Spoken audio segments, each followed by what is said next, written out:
and a second in the senior division, which is high school, and I think we had a first in the junior division. And I mean, these guys are traveling 4 hours down there, you know, from up here in Winchester. We don't have any big lakes here. And they went down there and they cleaned their clocks. I mean, they said these boys are coming from Winchester and down on their home lake, and they did a really good job. Did you guys beat the Orange County guys? Yep. They might not have fished that particular one because it was during the COVID, it was back in the fall. So some of the teams didn't get a chance to fish. That's a good team. They're a good team also. So if you get a chance, you know, make sure you support these guys. This is for the Frederick County and this. I want to thank Jim Clay too with Perfection Turkey Calls. If you are a turkey hunter, you want to see any of his product out there, he's out there also. At the end, we gave a little raffle ticket. We'll draw for, you know, a little chance for some baits up here, you know, before you leave. We're going to continue doing this. We're going to pick these back up. We've got Pure Fishing, Berkeley. Everybody knows Berkeley. Castleberry will be up in March. We'll get that flyer out. Just follow us on Facebook. We'll get that information out to you. And they're Berkeley, Abu Garcia, Pfluger, Yep. Ugly Stick. They have a huge conglomerate. So I think it's the third Saturday in March, but just follow on Facebook. And we're also going to get Buka in with, you know, the big swim baits, the bullshad swim baits will be in also. With, you know, the big swim baits. Again, thanks for coming. I asked Floyd, I want to thank Floyd and these other river rats out here for getting these guys in and the connections here. You want to just talk a little about Chris, introduce Chris here, and he'll give us a seminar. Hello, everyone. I've been asked to introduce Chris. I know a lot of you guys out there recognize you. And if you fish the Susquehanna River, you probably already know him. For the guys that don't, Chris is owner and operator of Real River Adventures, service offering guide trips on the Susquehanna and its tributaries. He's an accomplished writer, written numerous articles, magazines, newspapers, etc. on smallmouth bass fishing. Also, if you guys are like me and you watch a lot of YouTube videos, you may have seen him on Backwoods Angler. He's been a frequent guest on there and offering tips and techniques. Last but not least, somebody's phone just crashed and burned. Last but not least, he's my jet boat guru. When I need information, advice, a problem, or whatever, he's the guy I go to. He worked with as an engineer and I think research and development for River Pro boats, and he knows them inside and out. If I have a problem, he knows he's getting a phone call or a text. So please give a warm welcome to Chris Gorsuch. I wish I knew as much about Jekyll. I have my guys I connect to. What makes the smallmouth bass for me so exciting isn't the fact that they're just in the river, isn't that I grew up catching them. It's that at nearly 60 years old, I'm still as excited for myself or somebody else to catch a bass as I've ever been. I mean, I don't have that connection with the largemouth.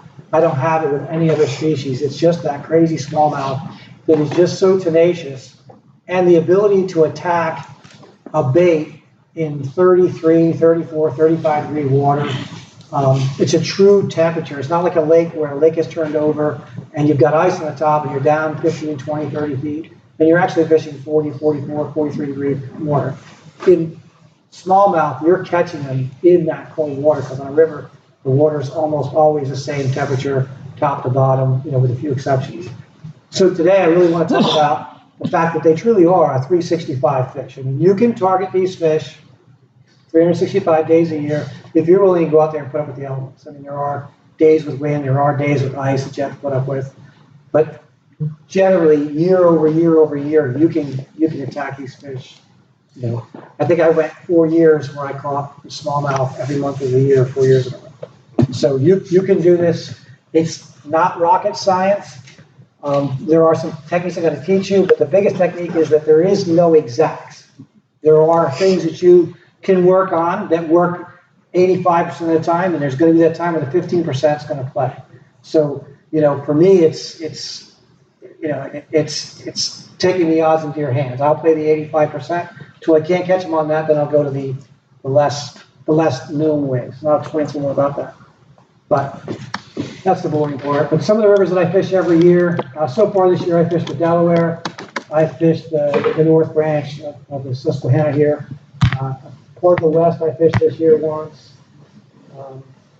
I haven't fished the Lehigh or the Schuylkill yet, and I have fished twice in the Juniata this year already. I haven't hit the Allegheny yet, but I have hit a couple of the rivers that are down here below Mason-Dixon, and I'm really learning to love the Potomac thanks to Floyd.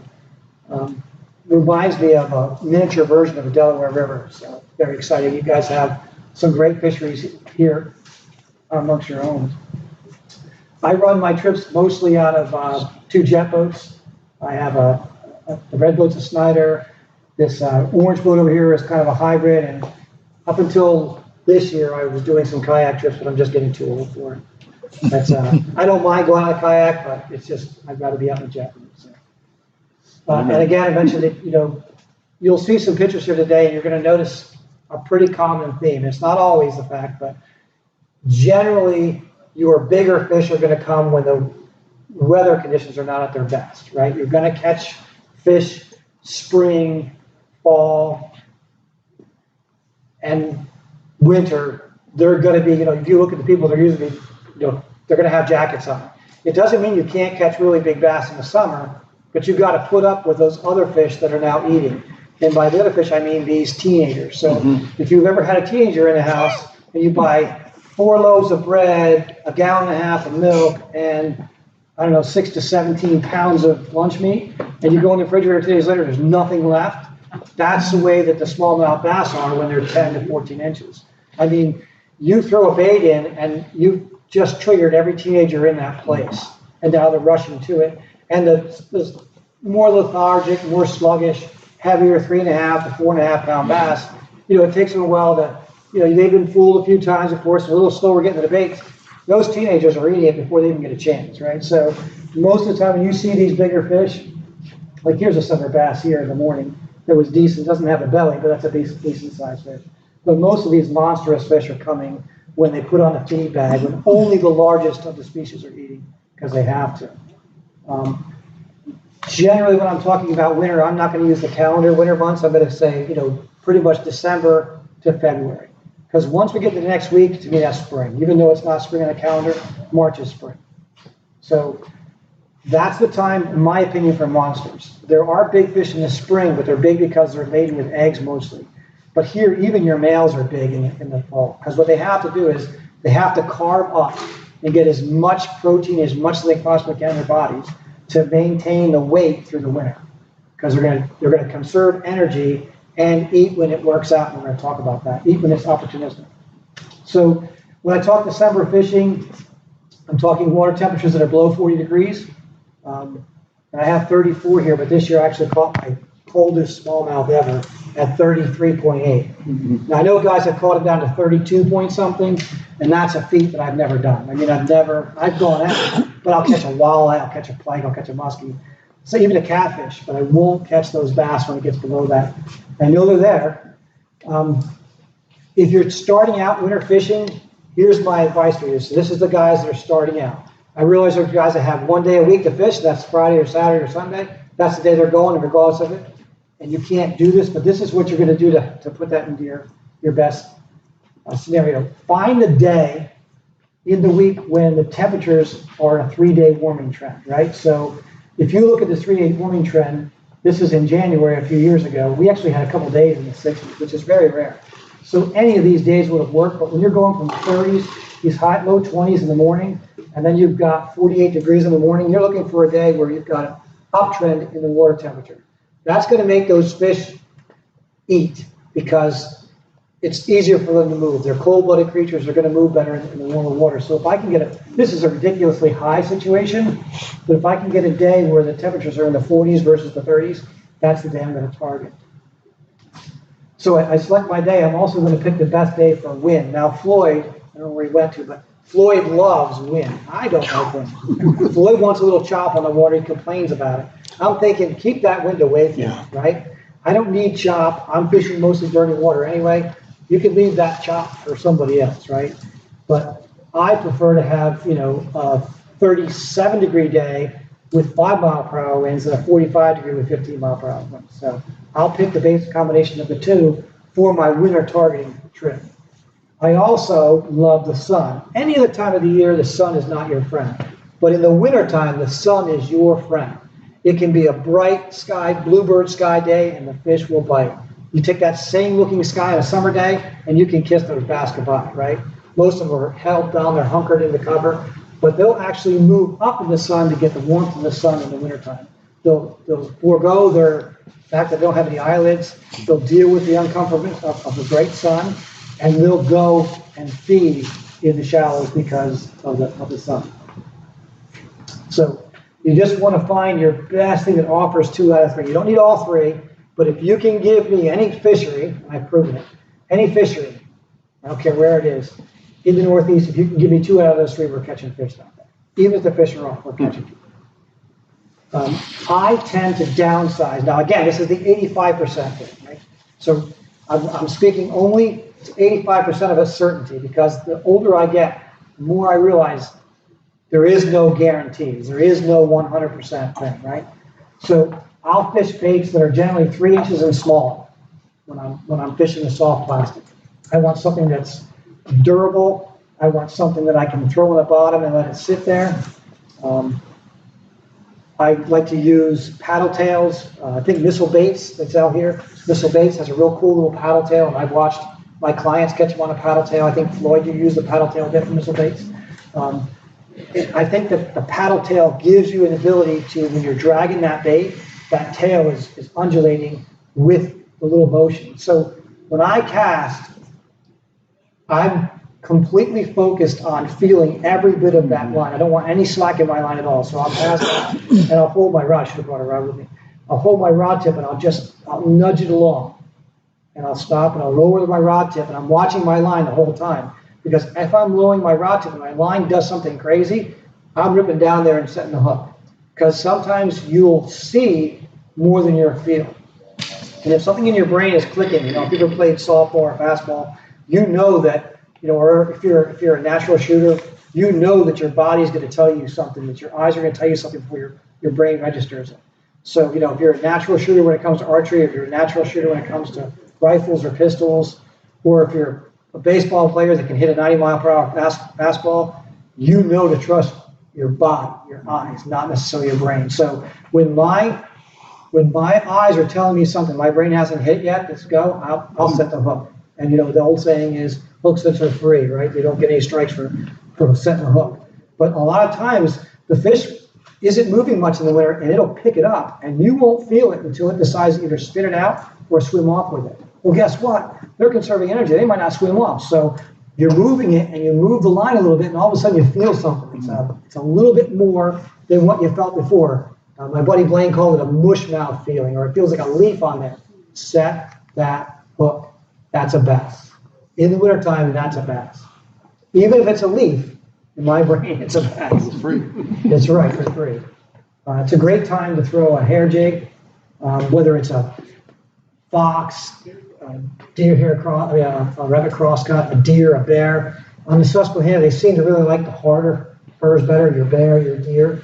On the Delaware, they really like the soft stuff, the marabou, the flashabou, a little bit of hair, like a rabbit hair or fox, something that undulates without it moving. And for some reason, the Susquehanna, the uglier the one is, the better they eat it. I don't know why that is, but they like ugly things, I guess. Another tip is throw the lightest weight you're comfortable with. If you're a largemouth fisherman, that might be a 1/4 ounce. Mm-hmm. Fish it. If you're a smallmouth fisherman, it might be a 16th, right? And I'll go through that. I'll throw a 1/32 if I can get away with it, right? But you want to be able to feel constant bottom contact, and you want to feel it as you're bringing it through. So I'll start out with a 16th, move to an 1/8, move to a 3/16, move to a 1/4 if I have to, depending on the wind and how deep I am and how active the bass are. And it's a drag, it's not a hump.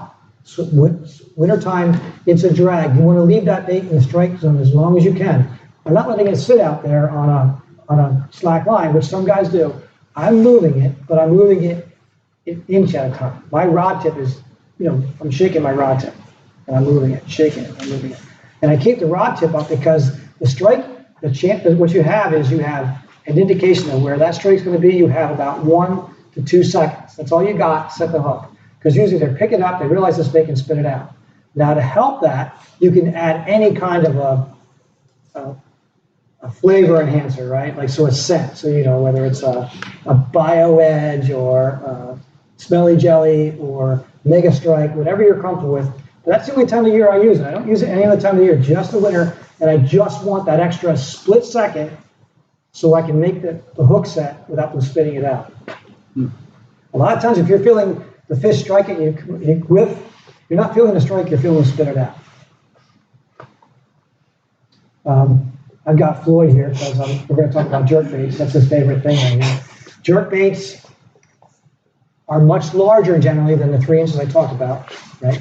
But they stay in the strike zone for a long period of time. So bass eat a lot more minnows in the wintertime than they do crayfish, because the crayfish are there, but they don't move around a lot, where the minnows are more active. I don't know if you've ever come up to a boat ramp in the wintertime and you'll see minnows moving around like it's summertime, because their bodies are ready for it. They're born and they're active at a much colder temperature than most other fish. So that's a lot of their diet. So if you've got a crippled bait that's just sitting out there in the current, suspending, and you're going to let it sit there, you're going to count it off in your head. Quietly, please, because it's getting noisy in the boat if you don't. 1 Mississippi, 2 Mississippi, 3 Mississippi, 4 Mississippi, 5 Mississippi, and I'll wrap it down. I'm pointing it down and it'll twitch. I haven't moved it much. It's going to float right back to the same piece. And I'll count to 7 or 8 or 10.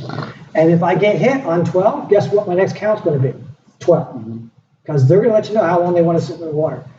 I've seen guys go 60, 70 seconds in the water. That drives me nuts. It doesn't sound long, but if you're trying to do it, it puts me to sleep. But I've seen guys who are really good at that, will let that bait just sit out there. And if the current's flowing in this direction, I'm throwing it out here and I'm twitching it, and it comes over and I'll twitch it. And I'll come over and I'll twitch it. But I'll leave it behind the boat for a long period of time. Now, if I'm getting my strikes out here, every cast is going to be out here. If I get one directly behind the boat, I'm going to shorten that whole thing up and throw it right up behind the boat.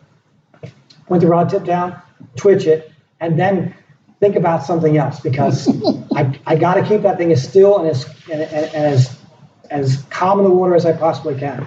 Every once in a while, you can nudge the bait a little bit, and you'll notice I just moved it and I got struck, right? So sometimes it's on the pause, and sometimes it's at the very part of your first part of the twitch. And that's going to change throughout the season, but in the wintertime, that's when it is. So it's these long pauses. And long to me, who is the most impatient person in the world, is 10 to 30 seconds. I will do a 40-second one, but I mean, that's almost like I'm going to put a gun inside my head. I'm going back to a jig, right, Floyd? I'm throwing a jig. If I got to wait more than 30 seconds, I'm going to a jig. I just don't have the patience for it. Swim baits. A lot of guys don't use swim baits in their time because they're used to using a swim bait where they can jerk it around and move it and bounce it. I will take a swim bait on the lightest thing I've got, and I like to throw heavier line. So 10, 12-pound test. I'm going to use a 16th or a 1/32 with a long hook if I can't get a hook on it. And I'm going to throw it a weak cast, because I don't want it to go to the bottom, but I'm going to hold that thing like a jerkbait and move it like this. And it's going to fall down to the column. And if you've ever done any trolling, which I absolutely hate, if you're any trolling, you know that the longer line you have out and the more weight, the deeper the bait goes. So thicker line, lighter weight, shorter cast, that bait's never hitting the bottom. But it's going to sit 6 inches off the bottom, and I'm going to twitch it with those fishes laying, and that minnow is doing this to them, right? Because I don't care what bait you throw, whether it's a Kai-Tech or whether it's, I don't care. It's going to sit there and just do this in front of them. Every once in a while, I'll just twig it like that, and you'll just feel two things. You're either going to feel it rip the rod out of your hand, so keep a good grip, or you're going to feel nothing. You're going to feel the bait moving, and all of a sudden, it's not going to feel anything. And so your body's going, wait a minute, wasn't I feeling something before? And then as soon as you feel that nothing, you set that hook, just like your walleye fishing. If you've ever done any blade bait fishing, it's lift, fall, lift, fall. You feel the whole bait. You feel it go up, you feel it go down, you feel it smash bottom. You feel it go up, you feel it go down, you feel it smash bottom. You feel it go up, I don't feel anything anymore. Set the hook. The fish has just gobbled it. It's not realizing it's not a bait it can swallow. Before it gets a chance to spit it out, you rip them and you go with it. So those are two techniques that work really well with river fish and lake fish at any temperature. Colder the temperatures generally, and the 85%, the slower I'll work that bait, right? In the summertime, I jerk baits like this. You know, look at Kevin Van Dam out there, you know, I'm just ripping it as far as I possibly, looks ridiculous. But you'll get it halfway to the boat and they just rip it out of your hand, right? Because they chased it. It's almost like you're trying to entice a cat. So the old fat cat at your house, you throw it, and he doesn't want you moving it much, and then he'll jump on it. And then you pull it out from him. With a kitten, you can throw it out there, and it wants you to throw it as fast as you possibly can. The crazier you throw it, the more erratic it is, the more it comes and attacks it. So I liken smallmouth bass to your kittens, to your cats, more than anything else. You can't rule out baits. I used to rule out baits, and I used to do it a lot. But 38 degrees that day, 37 degrees that day, crankbait, he throws it out and goes, I said, you're throwing a crankbait? He goes, oh, I'm just going to drag it on the bottom. I'm going to drudge it. And he's drudging them, and all of a sudden he gets one on and he loses it. I'm thinking, oh my gosh, I've never caught, you know, a bass on a crankbait in January, December time. Just don't even think about it. Early December maybe, but this was after Christmas. So I've now added that to my bait. Now he's throwing it and he's moving that thing real slow, deep lip, and he's just dragging. And I can't believe that I think he caught one, but had 3 on, and you would have stuck with it, but the river was so high you were getting debris on almost every cast. But I think you could have caught a whole bunch. And I think you mentioned that the day before or 2 days before it came up, you had quite a few of them. Yeah. Just grinding the ball. Yep, I was impressed. So again, it's just one of those things, and I don't know why blade baits work. I can't figure it out, but blade baits are amazing. They're a little expensive because you're going to lose them on a river structure, not like a lake, but blade baits work. I mean, when that water drops below 40 degrees, blade baits, I will throw a blade bait. If you give me 7 foot of water or more, I'm throwing a blade bait. I'm lifting and letting it fall, lifting and letting it fall, lifting and letting it fall. The difference between walleye and bass, though, is on a walleye, I'll lift, right? And I'll let it fall and reel the slack and I'll lift. With a bass, I'll throw it out. Same way I do with a jerkbait. I'm going to throw it down river and work it back. I'm going to take shorter jumps, right? So what I usually do is I'll use my fast bait caster, and I'll hold the bait caster like this, and I'll stop. And I'll stop. You don't move around. No, I'm not really, because what's happening is it's lifting anyway because of my angle on it, and it's just jumping, and I can feel it hit bottom, jumping and feel it hit bottom, jumping, feel it hit bottom. If it doesn't hit bottom, set that hook. That's when the strike is. It's rarely something that rips the rod out of your hand. It's just you're doing this. Oh yeah, I didn't hit bottom. The meter on sand. I set the hook because you don't realize that generally it's not something that telegraphs itself in the winter. Springtime, blade baits are going to rip it out of your hand, right? Very different story. And I'll tell you this, you will lose a few. So if you got to think of it like this, fishing is like this. You just put $40 of fuel in your dad's truck or your truck. You put 40 or $50 of fuel in your boat, and you took a day off of work. Don't go crazy if you lose a few lures that cost $5 or $6, right? It's stupid, right? Because you've got $100 worth of that day you're never getting back in fuel. So don't worry about the baits. Don't be crazy about, like a guy will throw a bait, a tube in a tree. Go over there and get that. I am not driving over fish, so you can save 40 cents on a tube. Rip that sucker off and learn to cast, right? That's what we're doing that. I don't like to throw an A-rig. I'll tell you right now, it feels like I'm kissing my sister. I think it's cheating. It's got way too many hooks on it. I come from an old school, but my goodness, they work. So if you're not catching bass and the guy's throwing live bait or catching bass and you want to catch bass, throw an A-rig. That's just Alabama rig guaranteed. It's something that they will catch fish. I won't throw them. I got clients that want to throw them. I won't. Like I said, it's like kissing your sister. I just don't want to do it. I just feel stop doing it. Sorry. But that's one of those things that works. It works great. If you're going to do it, I'm going to say go with as light as you can get away with and go with heavy rod as you can throw because it's going to be tough. And the key is, especially in Susquehanna, is dragging it on the bottom. So you want a heavy duty rod and heavy line because it's that the bass are on the bottom or dark on close to it, and you're going to drag it past them. So the bottom ones aren't doing anything but catching anything. So what I usually do with the bottom ones, I don't throw hooks on. I use a 5 rig and I only have hooks on upper 2, the top one, and the middle one. So I won't have hooks on those bottom ones because I'm dragging. And I usually rate it. If you're using it. Well, I'm saying, Your clients, though. if my clients are doing it, I will pull my A rigs out, so I have to move my boat off of I that. got you. Use heavy line in the winter? For A rigs only, right? And I don't use it for my blade baits also. I'll use 30-pound test. Otherwise, I'm not going above, for my jigs, I'm using 10 fluorocarbon, and for my swim baits, I go to 12 because I want to be a little bit further off the bottom. Short cast, I mean, if I'm casting, I'm not casting past that first row of boxes there, right? I'm talking a little slow. Let me go back there and just let it sit. And if I don't catch a fish, I'm going out there because they're going to eat that. It looks like a little bait just sitting there. It's almost like dropping out on a drop shot and holding the rod there because there's no way that bait can hit the bottom with a 16th or a 32nd. I'm throwing a short cast and I'm throwing it on a 12-pound test, right? So I know that in the small bit of current, and I know that thing's never hitting bottom, right? If you bomb cast it, you're stuck. You're not catching fish you're bored. So I always tell people, it's not about distance here. It's about getting the boat down there so that bait, and you want to make the same cast. If you catch a fish, you want to make the same cast. That's the other thing people don't realize. I'm always paying attention. If you catch a fish on a certain cast and you're on an anchor point, you make the same cast. If you're feeling gravel in a lake or a river and you catch that fish and the next time you cast don't feel gravel, you didn't cast in the right place. Make a better cast. Make the same cast. Use a tree. Use a house.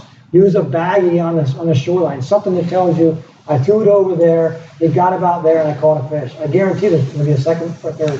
Smallmouth are very, very social. They're not as social as walleye, but if you catch a smallmouth, generally in the wintertime, there's a whole bunch of them there. Right, Floyd? Yeah. You prove that to me. Yeah, I mean, I said, don't move the boat. There's 25, 30 fish here. He goes, 25, 30 fish. And then, we're at 90 later. It's like, yeah, it's a little more than I thought. It was good.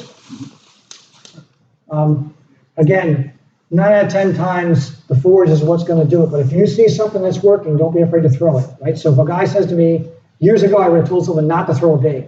I never tell people not to throw a bait. I can tell them I don't know if it's going to work, but sometimes that one crazy 15% thing that you do that makes a difference makes the bass strike and changes your whole day. So the big lesson, if you take anything away from today on winter fishing, is slow down. Slow down. There'll be times, if you're reeling that bait in and you catch a fish on the reel in, you realize I don't have to slow down today, right? But you want to duplicate whatever it was catching. So more time than any time when you're out, you don't want to be cold.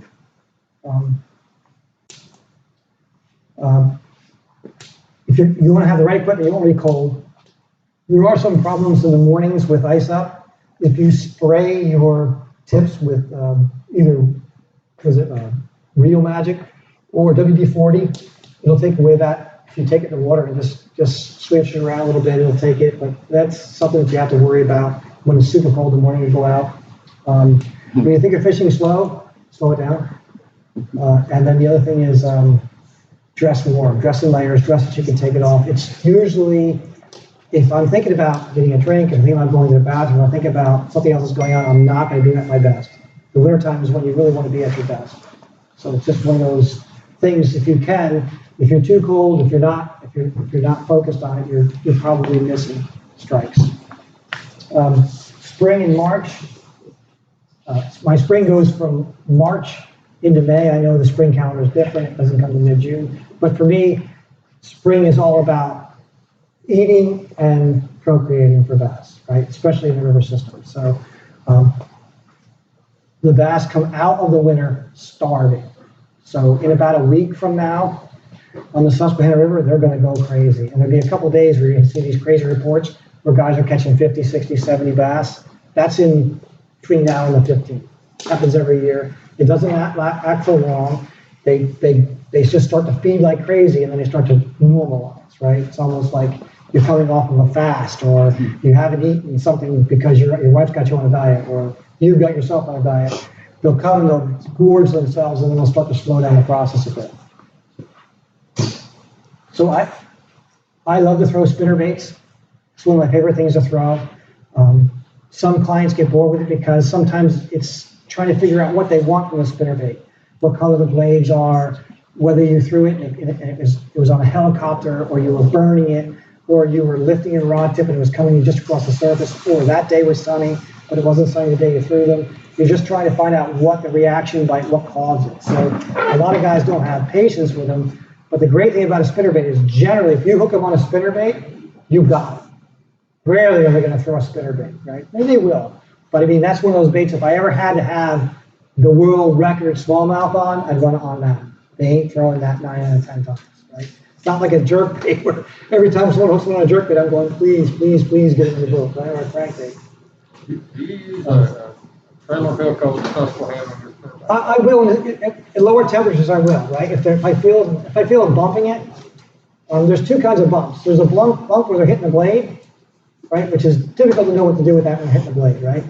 Are they not liking the profile of it? They want a different color blade, but you'll feel them hit the blades, and sometimes you get baits back, especially if you're throwing like a really thin wire bit blade. You'll get it back and it'll be bent or the blade's gone, right? I mean, they will hit the blades. I'll throw a trailer hook, but I don't like, because my business is catching bass again and again and again, I don't like anything getting down into their throat. So I might sacrifice a few bass by not doing it, and believe me, I do it, but I'm just always worried about that one that's really aggressive. It gets it down, and I've got one on the hook, and one down, and while I'm getting one out, it's sucking it down his throat, and I just lost that fish. So I do it. I would rather throw a trailer on the back of it, like a twin tailer on the back of it, and with no hook, than to throw a hook on there to catch the fish to spike again. But it does work. That's the overall weight of the spinnerbait, best tip weight of the spinnerbait. It depends on the blades that I'm throwing. So for smallmouth, I like a smaller profile bait. It doesn't mean that on days I won't throw a bigger one, but sometimes those smaller profile baits that are, 3/8 to half, right? But they're smaller profile or some of my favorite ones. If I'm helicoptering, and what I call a helicopter is when I throw to like a bluff wall and I just let that bait fall. I mean, you throw it and the bait just does that. Sometimes that's how I catch a lot of my fish. I'll throw it and I'll tell clients, hit that brick or hit that wall or hit that piling before it hits the water. I want to hear it hit it. And then as it's falling down through helicoptering. So helicoptering, you want the bigger blades, the bigger piece on it. If I want the bait without burning it, I want the bait just below the surface of the water, almost like a sub bait. It's only about, you got to hold your rod tip high. If you're throwing too heavy of a bait, it wears you out. So you throw it out there, and so then like a 3/8 is better, right? To do it. And then there's blade combinations to hit it. Spinner baits it's a seminar in themselves, right? But just keep trying, find the pattern. Again, if I find gold, silver, I'm throwing gold, silver the rest of the day, right? Find silver, I'm changing blades out constantly to find out what I want. It's more important than the skirt is actually, although the skirt does play a big role. Jerkbaits, crankbaits, the crankbait bite from, now Floyd's got me throwing crankbaits in December, but beside that, I usually start my crankbait fishing, in 40 degrees. And then I don't stop throwing the crankbait until the water goes to 38, 39, right? So when I say crankbait, I mean rattle trap, so the lipless ones, I mean deep diving, I mean square bills, I mean round bills. And I fish certain water where a square bill won't get hooked up, and then all of a sudden I'll get to a spot where the square bill's getting stuck constantly. I'll throw a round bill on, the round bill will get through it just fine. So I'm not going to tell you one bill over another. I'm just telling you that you have to strike the bottom. If you're not hitting bottom, you're not capitalizing on what that crankbait is built for. And if your bill comes in at the end of the day and it's got a perfectly shaped bill and there's no scratches on it, you ain't throwing it right. That crankbait should have a lifespan on it. It's usually about 4 days because I've got the bill so beat up on it that it's just almost worthless after 4 full days of fishing. So the other important thing about a crankbait, I'll just mention it real quick, is you want to have a soft tip, a slow-moving tip, moderate action, slow action. If you have a real fast action rod tip, what ends up happening is when they get stuck by this, it's like eating a crayfish. The first thing they want to do is come to the surface and spin it out. So that little slack in your line that you can't see unless you videotape yourself with that little slack in the line gives them an opportunity to throw that bait. The faster rod tips come up like that and all slack immediately. The slower rod tip comes up and it's slower for that bass to be able to get any kind of leverage, right? So when you're running a crankbait, you want that slack to be as minimalized as possible. So when you set the bait, that rod bends way back into the bend of the rod, and no matter what they do, they almost always have a rod. They're almost annoying because it feels kind of funny, but that's going to hook your ratio. So other guys come in, I throw crankbaits all day long, and I can hook the fish, but I can't land them. Here, throw my rod. Why am I catching them? Do you have better hooks? No, I have a better rod. Mm-hmm. Not that hooks don't matter. The rod really makes a difference when it comes to crankbaits, especially if they're losing. Do you use a glass rod or do you just use? Glass rods are great, but they're harder and harder to get. So I use a moderate rod, right? Generally speaking, I mean, you can buy these rods that are almost unbreakable sometimes. They're better crankbait rods than anything else you throw. You can't catch a fish on a jig with them, but they're really good for crankbaits because they're so slow. Well, you guys ain't good. For me, they're not. I mean, I can't hang on to them, especially the bigger they are, right? I mean, I went from a modified, like a glass blend, they're a little bit more expensive, and my keep ratio was like, it went from like 50 to 80% without changing anything. So I'm sold on softer tip rods. Not that you can't do it, but if you got a fish hitting the sky, we all like to see a fish jump in the air, right? I'm not real crazy about it as a guy. It's cool for videoing, but I don't want to see them jump in the air because that's when they get line free. And those things they're used to throwing stuff out of their mouth constantly, right? They have a great vacuum in and a great spit out. You ever caught a fish, you ever watch them spit out stuff in their stomach? Mm-hmm. They're spitting it past the hooks and getting it out, right? They can spit out, they eat like a 7-inch minnow, they'll spit that thing out past your hooks on the way into the boat. So they can spit your hooks. Chris, are you using on your crankbait, are you using like a medium or light or medium? I go to a little bit lighter action rod. Good, yeah. It's usually, and since it bends way down in, it's usually a thick, beefy, looks like but it's a blended rod, so it goes. But I'll be honest with you, I've got little to no use for ugly sticks in the river for jigging, right? But it's a great entry-level crankbait rod because it's not going to allow that bass to have a lot of swing up. Is there any benefit to going to mono line versus? Love mono line. I can't. So here's my line view, and I wasn't going to bring it into this, but I'm a big mono fan for crankbaits, jerkbaits, right, and spinnerbaits. I love. It just gives me so much better feel. I get so much, and I don't know if it's the stretch. I don't know what it is about it. It's more forgiving, but I can feel it. When I go to a bait like my jig rod is going to have probably 15-pound super line on it, so any kind of a braided line or a fused line, and then I go to I tie a double Palomar, like a crazy Alberto knot on it. Sorry, I said Palomar, Alberto or Albright knot, or a G knot, and I'll join the two lines together. And I don't like to go more than 3 feet. Some guys will throw 6, 10 feet. I just finally got my strength. I'm a huge fan of fluorocarbon lines, but I only throw 1 or 2 brands. I don't want to knock any brand, so I don't do that, but I only throw 1 or 2. And I got my line not for the fish not being able to see it, because I've caught bass on the green line, right? Bright green, yellow line. They don't care about the line color. I care about it. What I want them for is the durability, because that braid line is wonderful straight line shot. It's got so much power, right? Cast beautifully. It's got some problems in the wind, which you can adjust a little bit. But the other problem is that when you cross a rock with it, it starts to fret. And so when you set the hook to break the fish off, and it's not because your line wasn't straight, it's because that braid isn't good with sawtooth, right? But a good fluorocarbon, a good true fluorocarbon, you can rub it across the rocks, and it's going to survive where a mono or everything else won't. So I get the feel out of my main line, right? When that fish picks it up, I can feel it faster than most people. And then the fluorocarbon gives me the ability not to have to tie my tubes every 4 seconds because it's got a nick in it. So that's how I run. But I do not like to throw that on a jerkbait because I think it's too hard of a hook strike, right? I want the fish to have a little bit of, I don't want to rip a hole in its mouth right away when I set the hook. Same with spinnerbait, right? My spinnerbait hook set is violent.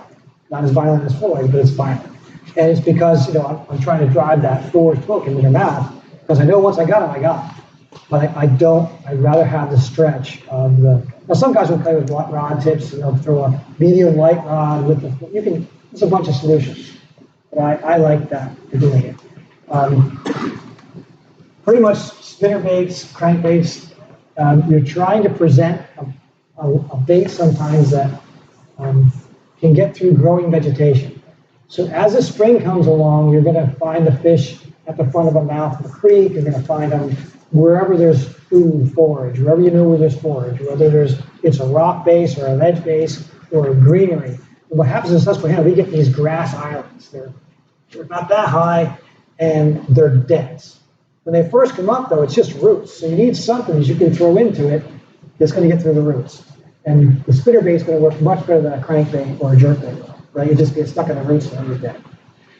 And so I'll throw this or a chatterbait, because this to me and a chatterbait are very similar. Once that starts to emerge and you start to see the greenery coming up, then I'm going to throw like a baby 1-, something that's just going to be going to the surface, and you might have to up your line tactic because you want to rip it through the grass. But if you can make a cast that lands right at that point, if this is an island here, those bass, river's flowing this way, the fish are always looking upriver because that's the way they work. Sorry about that. And they're laying against that grass like that, waiting for a minnow to jeopardize itself to come out of that grass, or a crayfish. So they're literally up against the grass. So some days when you throw that bait here, you don't get nothing. When you throw the bait here, you don't get nothing.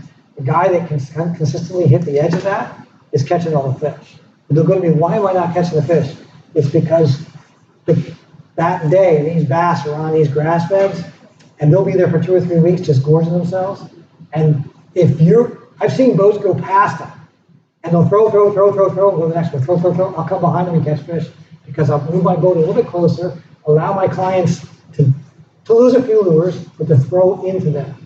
And so you're crash and smash type thing where it hits it, and you can hear the guys that are catching because they're ripping their baits through it. You can hear the rod moving. You can hear the blades hitting the forage. That when they're that tight, you need something like a chatterbait or spinnerbait or a baby 1- that you can rip out of that, or lipless crankbait, something that you can get out of that stuff. Do you think some of the fish ever Susquehanna died? Oh yeah. Oh yeah. What happened to them? Yeah, it's tough to Last kill. couple of years? Yeah, and then we can have another seminar about that too, but they're not, years ago, so I grew up on the Susquehanna. My grandfather lived on the Juniata. We fished every weekend together, even though I was out of state. In the summer, I would come down. My grandfather couldn't wait to go fishing. It was an excuse. I was an excuse. He threw me in the boat, gave me a rod, and said, "Go fishing." Right. So I came to love it. My brother didn't as much, right? But I was his excuse to go fishing, so we fished a lot. So I know that when I was a kid, if there was a rock in the water, you threw anything in that behind that rock, you caught a fish. And that lasted all the way through the 80s. Somewhere around the 90s, it started to change. And they changed the limit size, and it got a little bit better. And then we got into the black bass virus and other things that have happened, other encroaching species. And it's just, now the river has more forage than bass. So you have to be more precise on your casting. And not every hole they used to have bass has bass in them. Some of those holes have other species in them because they've taken, especially in the winter, right? And guys, we ever shadfish and bass at the same time? The hardest time to bass fish is when the shad are running in the Delaware, because the bass just don't like those big crowds of fish. So it doesn't have to take a fish that's eating the bass to disrupt them, right? They just don't like it. They don't like 5,000 of fish swimming around them or through them while they're trying to conserve energy. Again, small profile baits, big profile soft plastics. I mean, the springtime is a great time to do it. I got this on here. One of my favorites is the soft jerkbait. If you can find somebody that makes a soft jerkbait that has a slow drop rate, like a Senko, that fall rate is incredible. Now, some guys will put a nail bait, the tip or the belly of a fluke style bait, zoom fluke, super fluke, and they work great. Some of them put a heavy salt content in them, which makes them a little bit weaker, but they fall nicer. That's a killer bait. From about the end of April on the Susquehanna, so it might be earlier here, but end of April on the Susquehanna, when the bass have already spawned, or the big group of the bass have already spawned, and they're out cruising or they're tight to front, you can throw this bait into places you can't throw anything else. Throw with weight on it? I throw mine without a weight, because I'm throwing ones that have such a heavy salt content, that I mean, I can flip cast them things and hit those white bails over. I mean, it's just, they're so heavy, they're so streamlined, and I will just tell you that sometimes it's better to go with a short offset hook than a long one, because bass tend to hit this bait here. Another thing you can do is you can nose hook it. Nose hook means you're going to go through a lot more baits, and a higher hookup ratio generally, but you can't go through the grass with it as well. So the offset hook, a short offset hook, that's not way back in the back of the fish, is going to be better for you. Largemouth fishing is just the opposite. You want as big a hook as you can possibly get, because they suck it in and you want that thing to turn and get pulled out. Can you use fluoro to increase that sink rate too? You can, that's where you can play with it, right? So on this bait, I throw mono or fluoro only, no superline. The superline floats.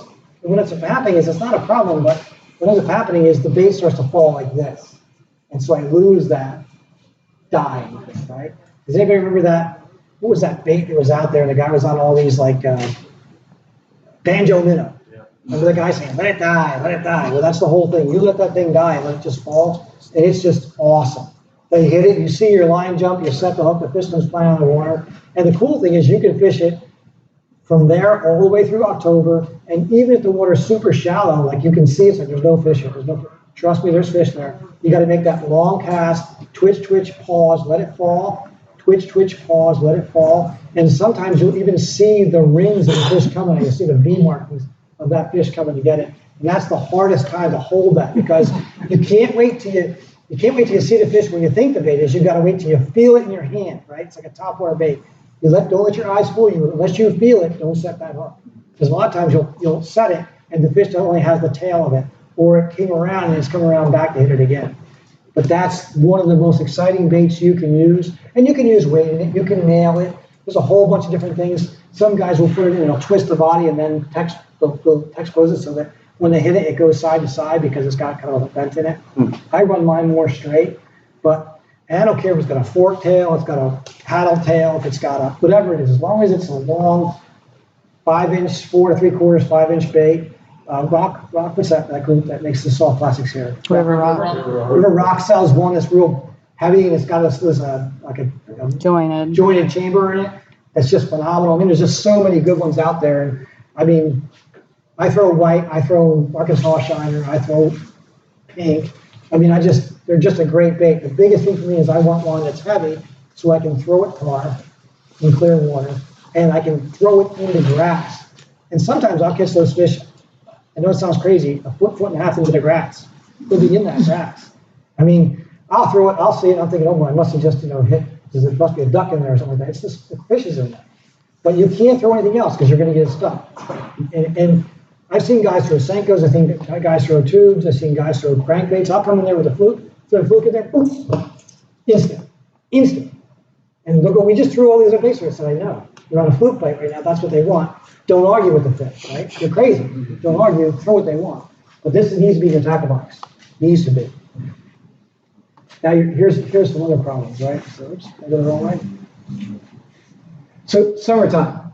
Summertime, I don't care what you do in summertime. I'm going to tell you more about presentation and more about saving your baits than I am about focusing on summer. Summer is the easiest time to catch fish, hardest time to catch big fish, right? You'll catch 100, you'll have 100 fish days, 200 fish days.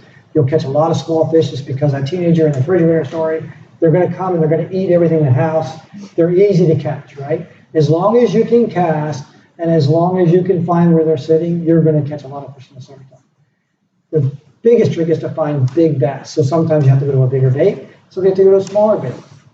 You have to experiment a little bit. Sometimes you have to go deep. Sometimes you have to go shallow. Sometimes you have to go fish in these open flats where it looks like there isn't a living thing anywhere near it. But those bass have such an incredible way of hiding in those areas that all it takes in 2 foot of water in the Susquehanna is 6 inches deep. So if you've got a rock and behind that rock, I'll give you an example. So there's a rock and behind that rock is the eddy. As that water meets in the eddy, it creates another lift point in that water.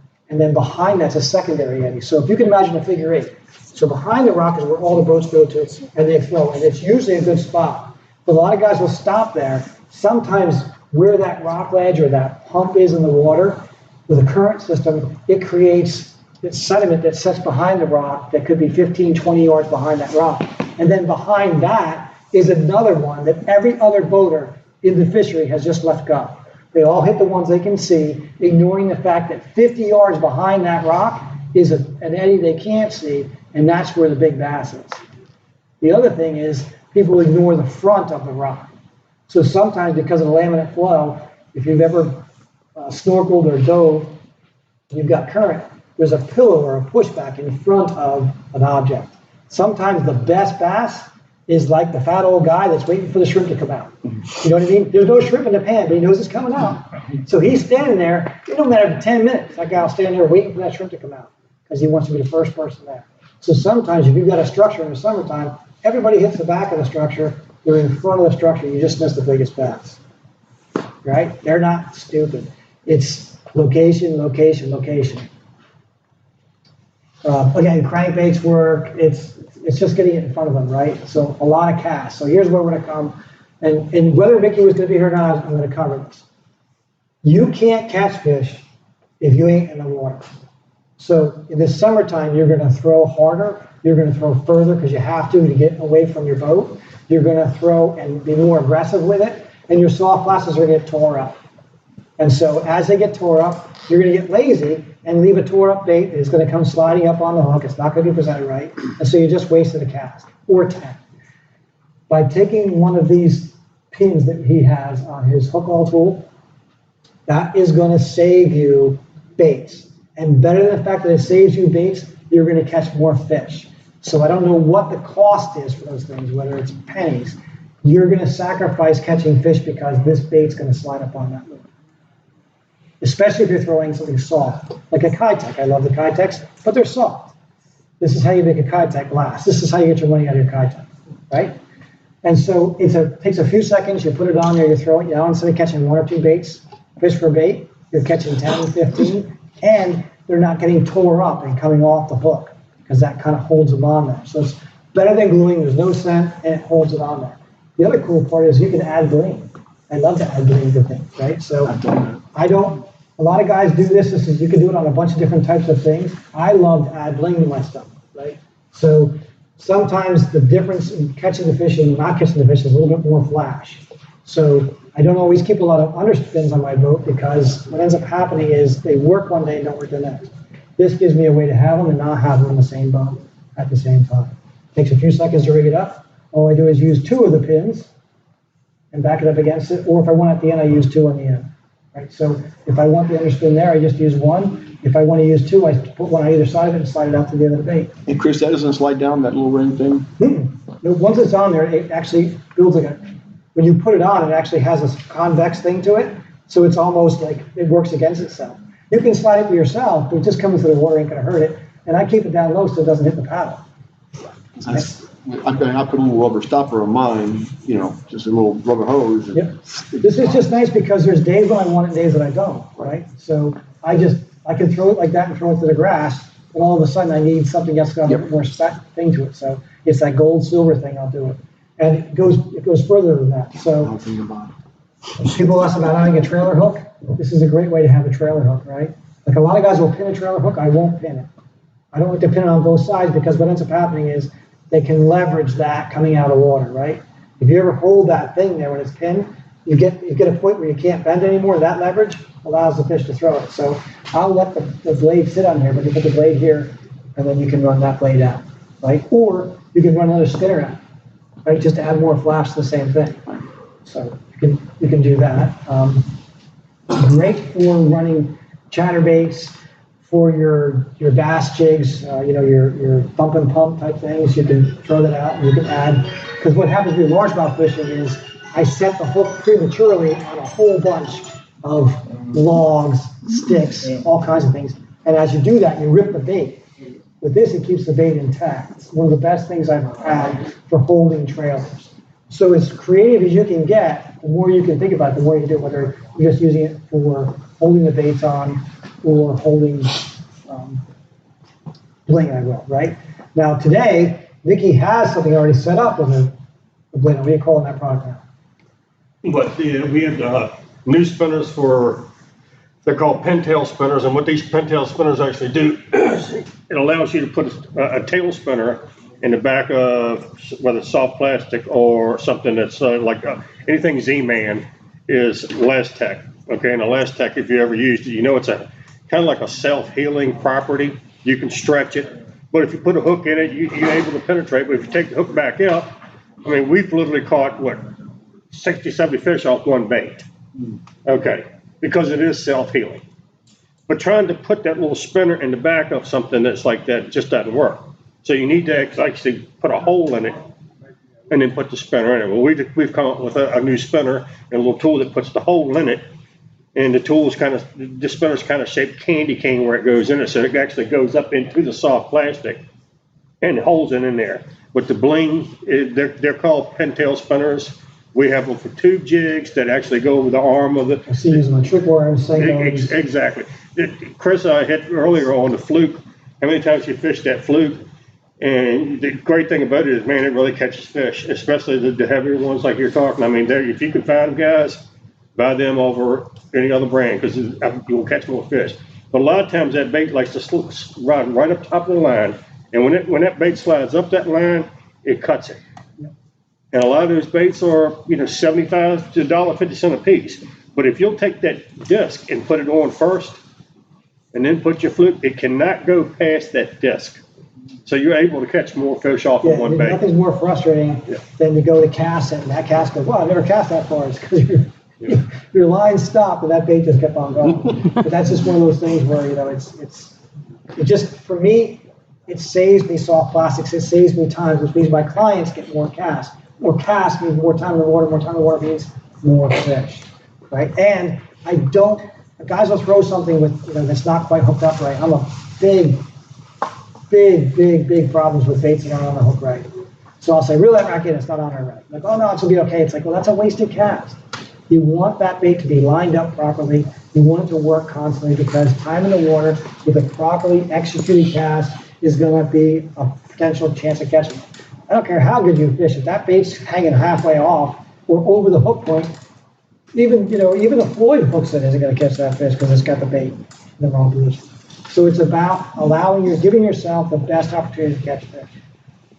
Autumn, summer through November, also a time where anything can almost go. The bass are going to notice the fact that the sun isn't in the sky as long as the days are shorter, the water's getting colder, and they are programmed to eat. So that's why I don't deer hunt. That's why I don't duck hunt. That's why I don't golf. It's why I don't do anything in the fall that would ever hinder me from being on the water in the fall. Right? That is my favorite time of fishing. When I see a duck hunter, I rejoice. When I see golf courses full parking lots, I rejoice. I want to be on the water. Guys will say, yeah, are we going out for first day of deer season? Yes, I am.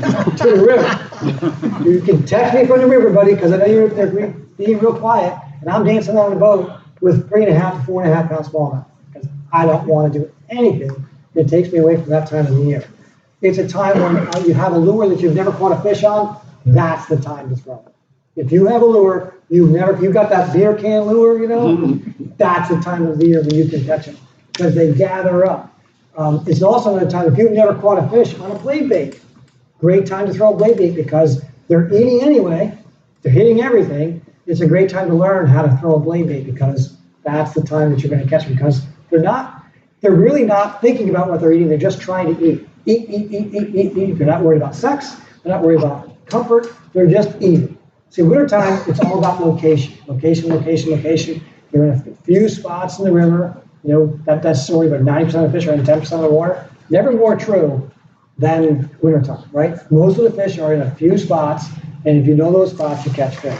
And if they're eating, because they don't eat every winter, in every day of the winter, not all the fish are eating.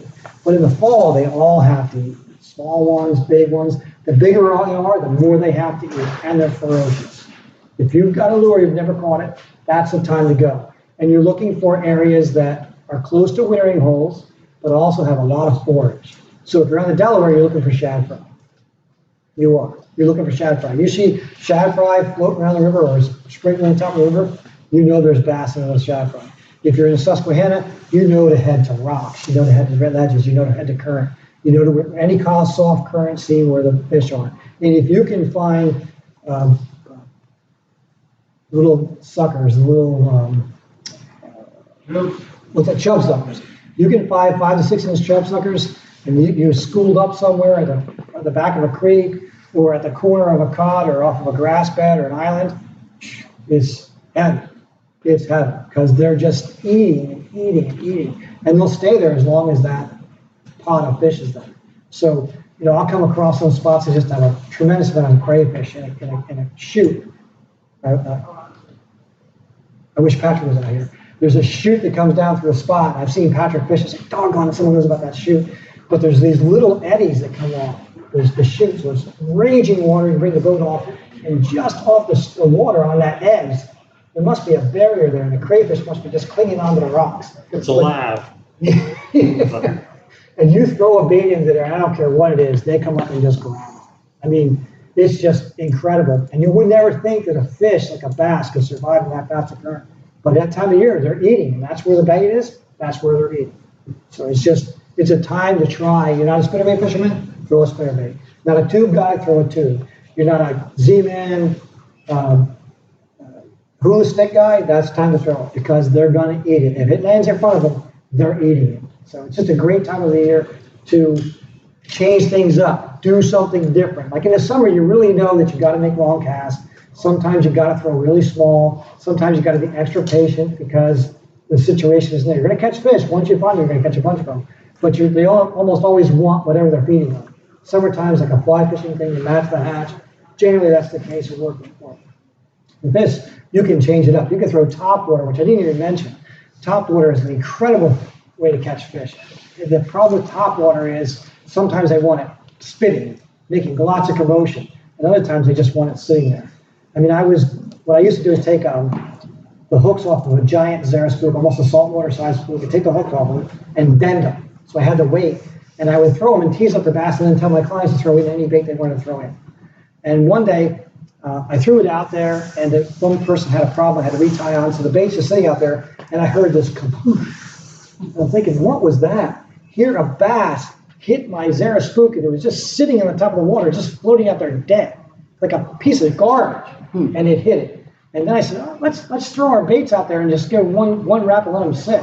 And you would let them sit and let them float, and all of a sudden they would float 25, 30 feet, and boom, the fish would hit it. It's like, oh my gosh. Usually I'm plugging, stop, plug. They wanted it sitting there. So topwater is another time in the fall, they're looking. And so I've actually, in the fall, you get those dark clouds, and you'll be sitting, and I'll have rods all over the deck. It's terrible. But I'll have every possible, conceivable fishing lure on a rod, and the sun will go in behind a cloud. And I'll say, topwater. Everybody's picking up either a soft fluke and they're throwing topwater. As soon as that sun comes out, we'll put the topwater away. One day it was sunny, and I had my topwater, and the guy goes, I don't throw topwater. I said, sunny, I don't think you're gonna get it. He throws that topwater out, bluebird sky's bright. I'm wearing like the thick, darkest sunglasses I have. Those bass are eating topwater and 2 foot water. Like no book in the world tells you to throw topwater on a bluebird sky day in crystal clear water when you only have 2.5 foot of water left. They were there. So it's one of those 85% things, but this fall time is a time of year of excitement because they'll eat topwater, they'll eat stuff on the bottom, they'll eat subsurface, they'll eat it fast, they'll eat it slow, they'll eat giant stuff. We were throwing, what's the big, is it a 115 or 117 Lucky Craft? Have you ever seen one? They're like that big around, even though it's only like 17 millimeters or centimeters bigger than the 17 millimeters, right? Millimeters. Longer than a 100, it's just such a much bigger bait.